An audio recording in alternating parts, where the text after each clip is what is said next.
n'aime pas les tags, mais il aime l'amiante. Ainsi va David Castello-Lopez, notre ludion franco-portugais. Chaque jour, l'origine d'un objet de la vie quotidienne ou parfois d'un matériau. Tout à fait. Moi, je pense souvent aux gens qui sont passés des summums de la gloire au tréfonds du caniveau, comme Michael Jackson, par exemple. C'est-à-dire, c'était le prince de la pop, mais bon, on a appris qu'il violait probablement des petits garçons, et du coup, il a cessé d'être cool.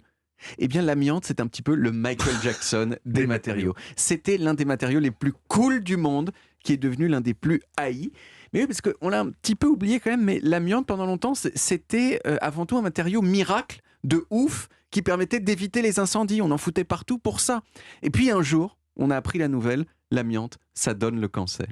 Et pour tous ceux qui aimaient l'amiante d'un amour sincère, ça a été une désillusion totale. Partout dans les dîners, on entendait « Non mais je peux pas y croire, pas l'amiante, elle a bercé mon enfance. Tu te souviens de cette façon incroyable qu'elle avait de jamais prendre feu ?» Et on a tous enterré nos illusions en pleurant un petit peu. Et c'est donc de cette histoire que j'aimerais parler aujourd'hui.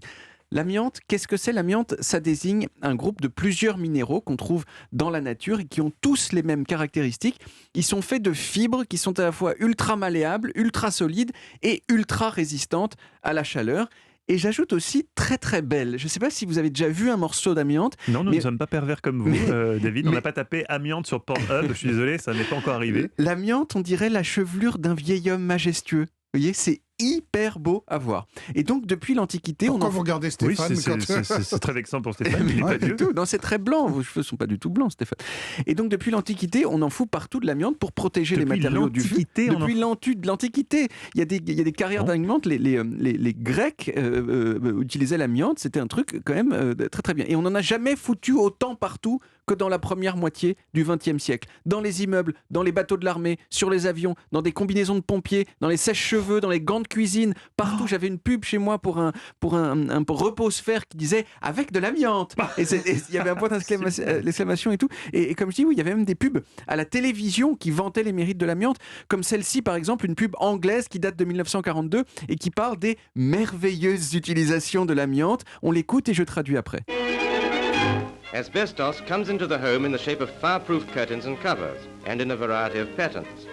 Voilà, l'amiante se décline aussi en produits pour la maison, sous la forme de rideaux et de nappes en amiante qui résistent au feu et qui sont imprimés avec des motifs variés. La nappe en amiante, voilà un beau cadeau pour ma belle-mère. Je n'ai pas pensé à ça.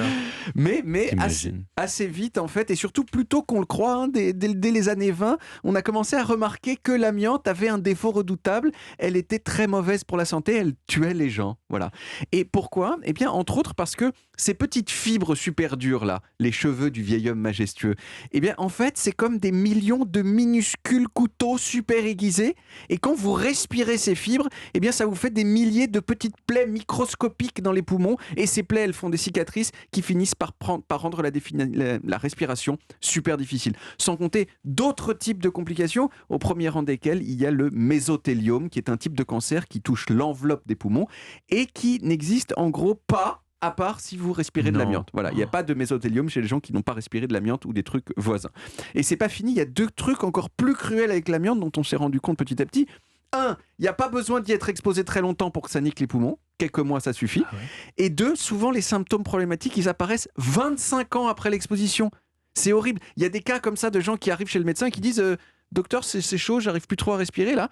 Et en fait, ils n'arrivent pas à comprendre pourquoi. Et puis, ils se rendent compte que 30 ans avant, ils ont travaillé pendant 6 mois dans un entrepôt qui était pas loin d'un chantier où on utilisait de l'amiante. Quelle horreur. Voilà. Malgré tout ça, ça a pris quand même beaucoup de temps pour que l'amiante... Olivier, là, on fait moins le malin sur la respiration. Hein, ce jour, on frimait sur la respiration. Là. Ça a pris quand même beaucoup de temps pour que l'amiante soit interdite. En France, par exemple, elle a été interdite qu'en 1997.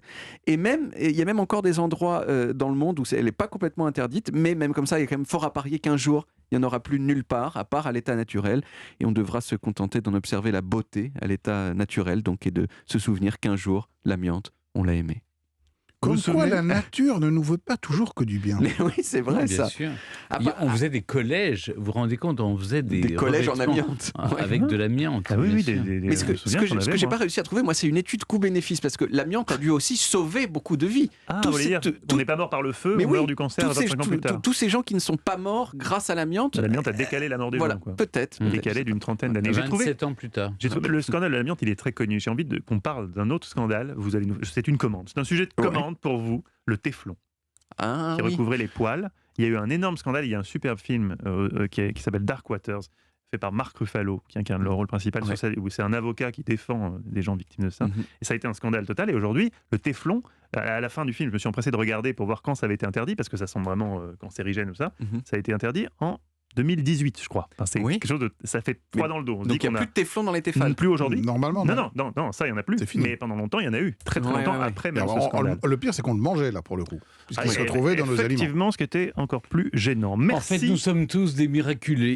C'est ça. Oui, mais pour parce combien de que temps déjà, on a passé la date des 27. Les 27, et c'est déjà pas En tout mal. cas, merci David Castillo-Lopez. On retrouve évidemment en podcast sur toutes les applis audio et aussi sur le site europe1.fr.